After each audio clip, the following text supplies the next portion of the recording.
টক দই আর সরিষা দিয়ে রান্না করেছি পাঙ্গাস মাছ। যারা পাঙ্গাস খেতে পছন্দ করেন না, আমার আজকে রেসিপি দেখলে পাঙ্গাসের প্রেমে পড়ে যাবেন।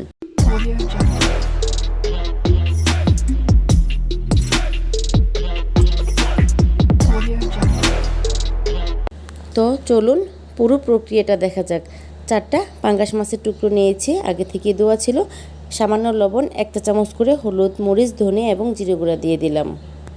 এখন 1 চা চামচ করে পেঁয়াজ বাটা, আদা বাটা, রসুন বাটা দিয়ে দিলাম। সরিষা বাটা দিলাম 1 চা চামচ, আর দিয়ে দিলাম কয়েকটা কাঁচা মরিচ। আর এখন 2 টেবিল চামচ টক দই দিয়ে একটু ভালোভাবে মাখিয়ে নেব। তারপর দিয়ে দিব আবার লেবুর রস, উপর দিয়ে একটু পেঁয়াজ বেরেস্তা ছিটিয়ে দিলাম। এখন দিয়ে দিলাম হলো সরিষার তেল কিছুটা। সবগুলো এখন হাত দিয়ে মেখে নিব কিছুক্ষণ, তারপর লেবুটা অ্যাড করব। এইখানে মাখানোটাই সবচেয়ে বেশি জরুরি। যত ভালোভাবে আলতোভাবে মাছটা মাখানো যাবে, মাছের ভিতরে মশলাটা তত বেশি ভালোভাবে ডুববে। যার কারণে হাত দিয়ে ভালোভাবে মাখাচ্ছি। আপনারাও এইভাবেই মেখে নেবেন, তারপর রান্না করবেন। এখন একটা লেবুর 1 ফালি দিয়ে দিয়েছি। এখানে ভালো রস ছিল, রসওয়ালা লেবু দিলে ভালো হবে। লেবুটা দিয়েও আর কিছুক্ষণ ভালোভাবে মাখাবো। তারপর মেরিনেশনের জন্য রেখে দিব 20 থেকে 30 মিনিট। এই সময়ে মাছের ভিতরে মশলাটা খুব ভালোভাবে সেট হয়ে যাবে। এখন চলে যাব চুলায়।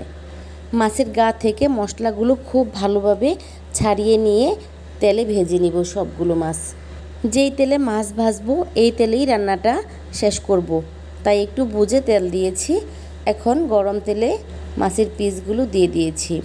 মাছের পিসগুলো একটু মোটা ছিল, যার কারণে একটু সময় নিয়ে ভাজতে হবে। মাছটা তেল তেলে হওয়ায় ভাজার সময় ভেঙে যাওয়ার সম্ভাবনা থাকে, তাই একটু কড়া ভাজি করলাম।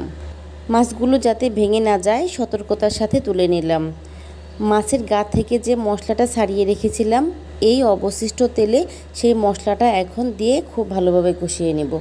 মাছটা যখন মশলা দিয়ে মাখিয়েছিলাম তখন পেঁয়াজ বাটা, আদা রসুনটা কাঁচা ছিল, যার কারণে তেলের মধ্যে এই সকল মশলাগুলো খুব ভালোভাবে ভেজে নিতে হবে, যাতে পেঁয়াজটাও ভাজা হয় এবং আদা রসুনের যে কাঁচা একটা গন্ধ থাকে সেটাও চলে যাবে।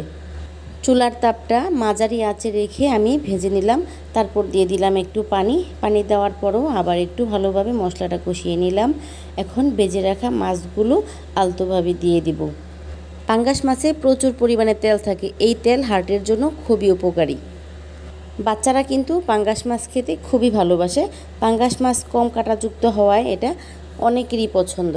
মশলায় মাছগুলো দেওয়ার পর এপাশ ওপাশ করে উল্টে দিলাম এবং একটু ভালোভাবে কষিয়েও নিলাম। এখন মাছটা রান্না হওয়ার জন্য 1 কাপ পানি দিয়ে দিলাম। 7-8 মিনিট ঢেকে রান্না করব। তারপর দিয়ে দিলাম ফ্রিজে থাকা ধনেপাতা, আর 2 মিনিট ঢাকনা দিয়ে নেব। ফাইনালি দই আর সরিষা দিয়ে আমার পাঙ্গাস মাছের ভুনাটা হয়ে গেল। মাছটা ম্যারিনেশন করার সময় আমি অল্প লবণ দিয়েছিলাম, তারপর রান্নার সময় কিছুটা লবণ দিয়েছি। এটা ভিডিওতে স্কিপ হয়ে গেছে, আমি দুঃখিত। আমার এই রেসিপিটি বাসায় রান্না করে সবাইকে খাওয়াবেন, নিশ্চিত প্রশংসা পাবেন। ভিডিওটি কেমন হয়েছে জানাবেন, আর ভালো লাগলে লাইক শেয়ার দিয়ে পাশে থাকবেন। আল্লাহ হাফেজ সবাইকে।